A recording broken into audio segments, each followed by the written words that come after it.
This review has been brought to you in part by GoTactical.ie and Classic Army.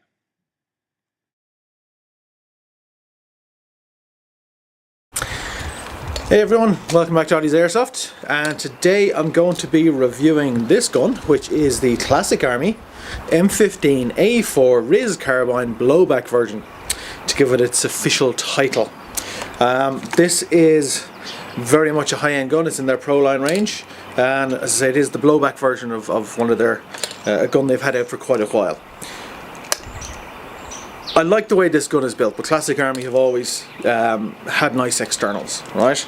I'm not saying it's perfect, far from it, but it is a very nice gun. You know, there's some really nice features.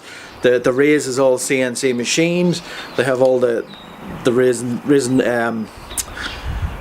locations numbered, you know, T for top, L for left, right and bottom, so that is a nice touch. There are nice trades on it, nice stamped trades on the receiver, and it looks very well indeed. There was a couple of niggles I had with it. One of my big hates is using PEC boxes. Right? Most AEGs store the battery internally. This particular AEG uses a PEC to store the battery, which is all well and good, but I think, you know, the PEC they've chosen to use here is the PEC 2, which is quite an old design. Now it's very useful because you can store a very large battery in it, so if you only want to use one battery for the whole day, that's great, but I don't think it's really in keeping with modern technology. I think a PEC 15 or a PEC 16 would look better, which are more modern, smaller PEC boxes. Yes, they do take smaller batteries, but that's the trade-off.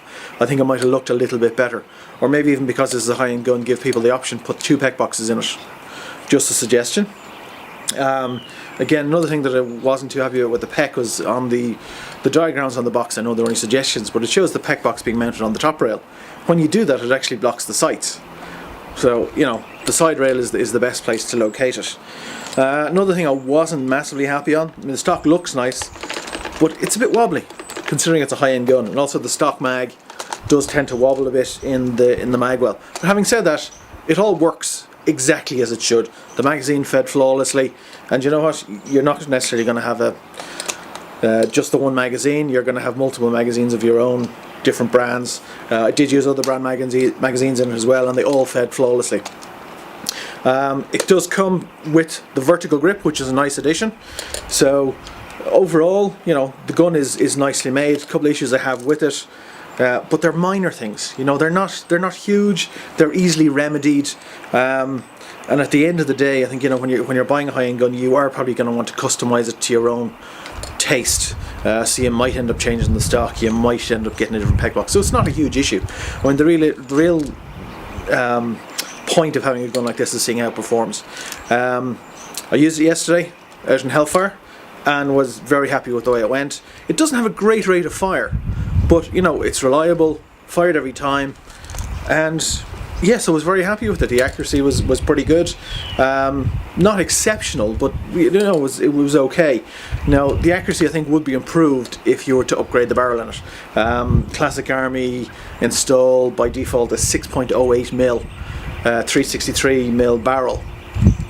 So maybe, you know, putting in a 603 tight bore might help you out with accuracy. It also might help you out a little bit on the FPS front as well.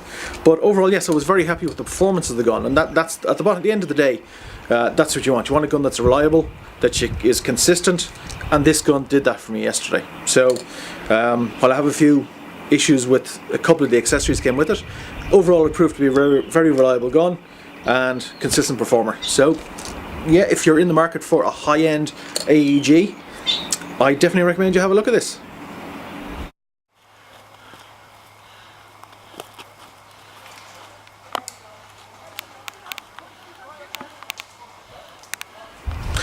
Okay, I mentioned this has a blowback feature. Now I don't have battery installed at the minute, but the blowback feature on AEGs is a nice to have, you know, rather than need to have. You're never going to get a huge kick out of it like you would out of, let's say, a GBB, but it's a really nice feature to have. Another nice thing on this gun, because it's a high-end AEG, locking bolt catch, right, to allow you to adjust the hop up very easily instead of having to hold it back. So locking bolt catch is a nice feature, and the sort of thing that you would expect on a high-end AEG.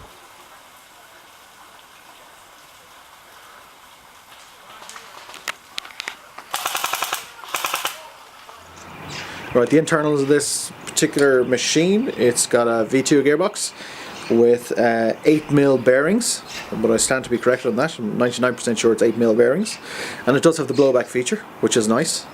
It has the classic Army hop-up, which is adjusting is a little bit different to most of the AEGs that I've used, but it's not weird or anything.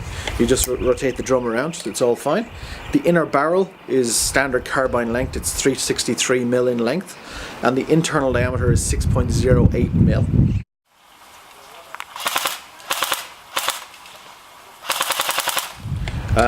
Rate of fire isn't huge out of it, but it's more than acceptable. I ran it on both 9.6 nickel metal hydride nunchuck and a 7.4 lipo, and both gave similar results. Okay, so this has been Noddy's Airsoft again. Thanks for watching. Catch you all next time.